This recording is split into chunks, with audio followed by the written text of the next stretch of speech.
Can you be happily married to a sex addict? Yes, you can, but it depends on some things. Now, how can I say this? I can say this because I am an expert in treating sex addiction. My clinical practice for years has been specialized in sex addiction treatment. And as I've treated sex addiction, I've seen couples who end up divorced. I've seen couples whose relationships get ruined by sex addiction. But I also know a lot of couples who are thriving in their relationship even though one of the partners has a sex addiction.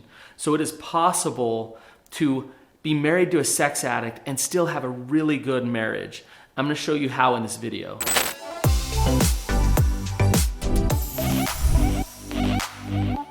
There is a big difference between someone struggling with addiction who's in recovery and who is in active addiction. When they're in recovery, they make a good partner, they make a good spouse. When they are in active addiction, they do not. Addiction and relationships don't mix very well. There is a big difference between somebody struggling with an addiction who's in recovery and somebody struggling with an addiction who's not, who's just acting out in their addiction all the time. Now, one of the major differences between someone in recovery and somebody in their addiction is the level of denial that they're in. Denial is addiction's best friend. Now, what denial is when somebody can't face reality, when they manipulate things, they rationalize, they minimize things, they shift reality, and they don't live in what actually is. They can't face pain, they can't empathize with people's emotions.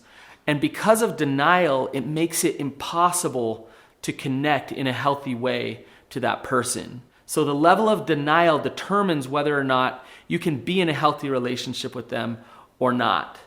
Now, recovery is absolutely possible. What I mean by that is if you have an addiction, it doesn't mean that you have to live in denial for the rest of your life.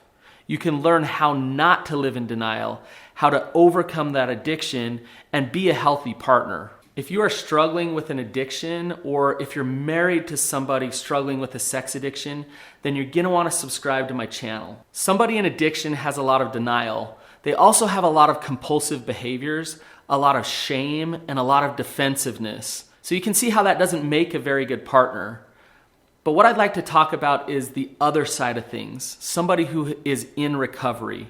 Somebody who is overcoming an addiction has to work extra hard to be rigorously honest, to be transparent, to be vulnerable, and to be open about who they are. Now, when you look at those attributes, that seems like it makes a pretty good partner, a pretty good spouse.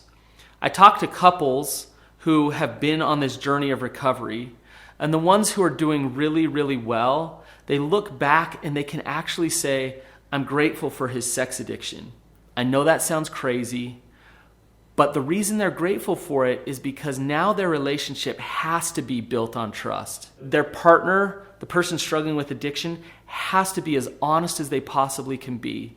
And because of that, it creates this space for intimacy and connection. A person in recovery is honest, they're empathetic, they're consistent, and they're self-determined to be in recovery. They're proactive in their own recovery, meaning they're owning it.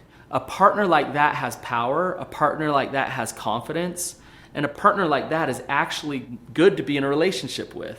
So having a sex addiction does not mean that you cannot be a good partner. In fact, having a sex addiction and working your recovery means that you're gonna be even a better partner. If you've enjoyed the content in this video and you are married to a sex addict or you're a sex addict yourself, then you're gonna wanna watch my other video, how to fix trust issues in a relationship. So go check it out.